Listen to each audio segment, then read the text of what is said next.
দুয়ারে রিপোর্টারের শুরুতে যে খবরের দিকে নজর রাখবো, মালদায় ফের চলল গুলি। আর এই নিয়ে সাম্প্রতিক অতীতে বারবার গুলি চলেছে মালদায় আমরা দেখেছি কালিয়াচকের পর আমরা দেখেছি বৈষ্ণবনগর, সেখানেও গুলি চলেছে। আর এবার কালিয়াচকের আকন্দবেড়িয়াতেই আবার গুলি চললো। মালদায় ফের গুলি, কালিয়াচকের আকন্দবেড়ায় গুলিবিদ্ধ এক। কথা বলবো, সেবক দেব শর্মা রয়েছেন আমাদের সঙ্গে। সেবক, মালদায় গুলি চললো আবারও কালিয়াচক, কিন্তু এবার কাকে লক্ষ্য করে গুলি?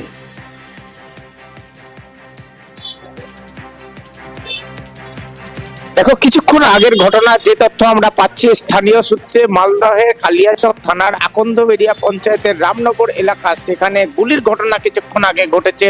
এখানে একটি মদের দোকান লাগোয়া আমবাগান এলাকায় গুলি চলে, এমনটাই জানা যাচ্ছে। দুই দলের মধ্যে বিবাদ, গোলমাল, আর তারপরেই গুলির ঘটনা ঘটেছে এমন তথ্যই কিন্তু সামনে আসছে। এবং এখনো পর্যন্ত নিশ্চিতভাবে একজন গুলিবিদ্ধ, এমনটা স্থানীয়রা বলছেন। যদিও স্থানীয়দের একাংশের দাবি যে গুলিবিদ্ধের সংখ্যা অন্তত 2। তাদেরকে মালদা মেডিকেল কলেজ হাসপাতালে আনার কথা। আমরা এই মুহূর্তে রয়েছি মালদা মেডিকেল কলেজ হাসপাতালে, এখনো এসে পৌঁছায়নি এখানে কেউ, কিন্তু এই ঘটনায় স্বাভাবিকভাবে আতঙ্ক ছড়িয়েছে। ইতিমধ্যেই কালিয়াচক থানার পুলিশ তারা ঘটনাস্থলের উদ্দেশ্যে রওনা হয়েছে। জেলা পুলিশ সুপার প্রদীপ কুমার, এই যে দুই গোষ্ঠীর কথা বলছো, তারা কারা, কি কারণে গুলিটা চললো, এটাই বোঝার চেষ্টা করছি সেবক। দেখো, এখনো পর্যন্ত কাদের মধ্যে বিবাদ সেটা কিন্তু স্পষ্ট নয়, কারণ তোমাকে বলছিলাম কিছুক্ষণ আগের ঘটনা, আর তারপরেই এলাকায় উত্তেজনা। এখনো ঘটনাস্থলে একেবারে সময়ান্তরে আমরা জানতে পারবো কাদের মধ্যে এই ঘটনা ঘটেছে, কেন গুলি চলেছে। তবে হ্যাঁ, মালদায় কালিয়াচকে একেবারে গত 1 মাসের মধ্যে বারবার গুলি চলার ঘটনা খুব স্বাভাবিকভাবেই সাধারণ মানুষের মধ্যে যে আতঙ্ক কাজ করবে তার বলার অপেক্ষা রাখে না। আমরা একদিকে দেখলাম গুলি চলার খবর এই মালদাতেই, আবার দেখছি দুয়ারে সরকারের সেখানে পিস্তল। হুগলির ঘটনা তারকেশ্বরে, দুই পক্ষের বিবাদ, বেরোলো পিস্তল। দুয়ারে সরকার ক্যাম্পে পিস্তল বের করে শাসানি। কে করছে সেটা? উপপ্রধানের দেহরক্ষী। নাইটামাল পাহাড়পুর পঞ্চায়েত এলাকার ঘটনা। কথা বলবো, আমাদের প্রতিনিধি রানা রয়েছেন সঙ্গে। রানা, দুয়ারে সরকার ক্যাম্প চলছিল, এমন কি হলো যে উপপ্রধানের দেহরক্ষী তিনি একেবারে পকেট থেকে আগ্নেয়াস্ত্র বার করে শাসানি দিচ্ছেন? একদমই তাই। দেখো, আজকে তারকেশ্বর নাইটা মালপাহাড়পুর গ্রাম পঞ্চায়েতের রুদ্ররামপুর উচ্চ বিদ্যালয়, সেখানে দুয়ারে সরকারের ক্যাম্প চলছিল। সেই ক্যাম্প চলাকালীন হঠাৎই তৃণমূলের 2 গোষ্ঠীর মধ্যে বিভৎস সংঘর্ষ হয়। প্রথমে বচসা, তারপরে সংঘর্ষের রূপ নেয়, চেয়ার টেবিল ছোড়াছুড়ি ভাঙাভাঙি হয়। ঘটনাস্থলে অতিরিক্ত গ্রামীণ পুলিশ সুপার কিষণ রায়ের নেতৃত্বে বিশাল পুলিশ বাহিনী আসে। যেটা দেখা যাচ্ছে যে সেই যখন বচসা চলছিল, যখন মারামারি হচ্ছিল, সেই সময় একজন দেহরক্ষী শেখ মনিরুল ইসলাম, যে হচ্ছে নাইটা মালপাহাড়পুর গ্রাম পঞ্চায়েতের উপপ্রধান, তার দেহরক্ষী হঠাৎ তার সার্ভিস রিভলভার, সে যেহেতু সরকারি পুলিশ কর্মী, তাকে দেহরক্ষী হিসাবে রাখা হয়েছিল, সে হঠাৎ উত্তেজনার বসে তখন তার সার্ভিস রিভলভার পিস্তলটি তখন ওপরের দিকে তাক করে। এখানে প্রশ্ন উঠছে যে এমন ভয়ানক পরিস্থিতি একটা দুয়ারে সরকারের মতন ক্যাম্পে, যেখানে গ্রামের গরিব মানুষ যারা সব উপভোক্তারা আসে বিভিন্ন সরকারি সুযোগ সুবিধা পেতে, সেখানে চেয়ারে বসাকে দখল করাকে কেন্দ্র করে পাশাপাশি কে পরিষেবা দেবে, তৃণমূলের কোন গোষ্ঠী, বিধায়ক গোষ্ঠী যে অপরজন, তারা কারা এই পরিষেবা দেবে, সেই নিয়ে কিন্তু গন্ডগোলের সূত্র। দুপক্ষই এসেছি, ওরা ও পাশে টেবিল পেটেছে, এ পাশে টেবিল সব ফেলে দিয়ে তোকরমুকর হয়। তোকরমুকর হতে হতে গার্ডটা পিস্তল বার করে ফেললো, গালাগালি খিস্তি। পিস্তল বার করে ফেললো? কে পিস্তলটা বার করলো? ওই যে আপনাদের সঙ্গে যে গার্ডটা থাকে। আচ্ছা, এই পর্যন্ত তারপর পুলিশ এলো। এই পলিটিক্যাল কোনো রকম সেরকম কিছু না, নিজেদের মধ্যে। স্যার, আর্মস ছিল তো তাদের কাছে? না, আর্মস একজন সিকিউরিটি একজন পার্সন আছে। তারপর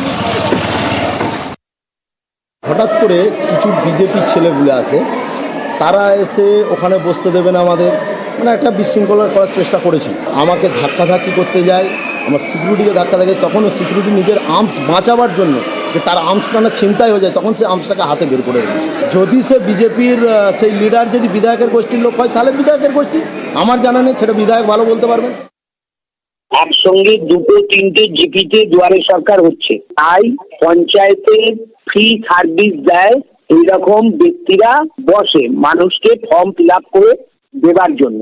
তাদের সঙ্গে অন্য ব্যক্তিদের এই বসা নিয়ে তর্ক বিতর্ক হয়, ঠেলাঠেলি হয়। উপপ্রধানের যে সিকিউরিটি, তিনি তার চিন্তা ভাবনাতে করেছে, পুলিশ প্রশাসন সেটা বুঝবে। গোষ্ঠী কোন্দলের কোনো ব্যাপার নেই তো? আগের দিনে এরাও বসেছিল, সেদিন কিছুই ডিস্টার্ব হয়নি। এবার কি বসা নিয়ে হয়েছে, কি টিফিন নিয়ে হয়েছে, কি এই জায়গায় আমি বসবো তুই ওইখানে গিয়ে বস, এই নিয়ে হয়েছে, সেটা তারাই বলতে পারবে। মগরাহাটে অস্ত্রসহ গ্রেফতার এক, উদ্ধার 5টি পিস্তল ও একটি বন্দুক। তল্লাশিতে উদ্ধার 41 রাউন্ড কার্তুজ ও পুলিশের জালে অস্ত্র কারবারি। ধৃতের বাড়িতে পুলিশের তল্লাশি আর বাড়ি থেকে উদ্ধার বেআইনি আগ্নেয়াস্ত্র। কথা বলবো আমাদের প্রতিনিধি আনিসউদ্দিন রয়েছেন সঙ্গে। আনিসউদ্দিন, এই অস্ত্র এলো কোথা থেকে?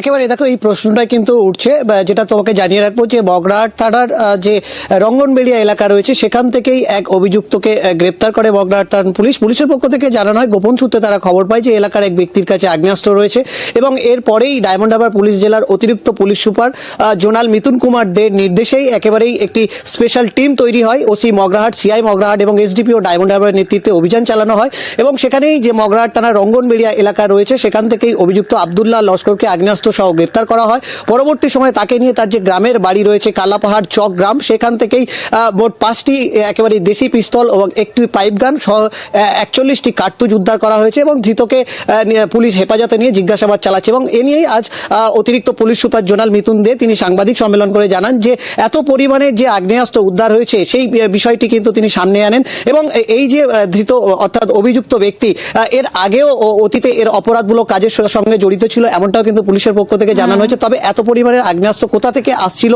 এবং এই র্যাকেটের পেছনে কারা কারা যুক্ত রয়েছে এই বিষয়ে পুরো বিষয়ে কিন্তু তদন্ত শুরু করেছে মগরাহাট থানার পুলিশ।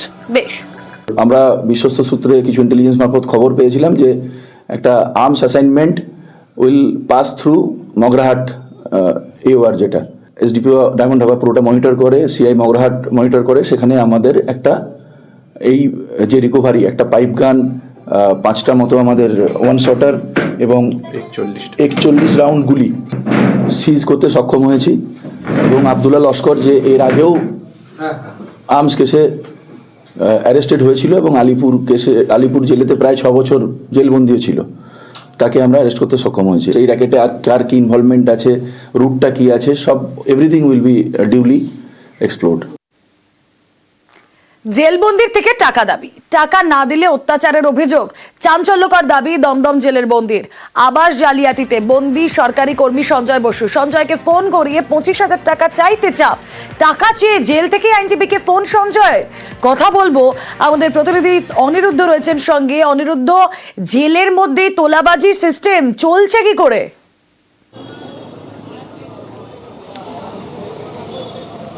দেখো রুমেলা, তোমাকে জানিয়ে রাখি যে উত্তর 24 পরগনার বনগা বিডিও অফিসের কর্মচারী এই সঞ্জয় বসু, তার বিরুদ্ধে আবাস দুর্নীতির অভিযোগ ছিল এবং তাকে গত 21 তারিখ গ্রেপ্তার করে গোপালনগর থানার পুলিশ।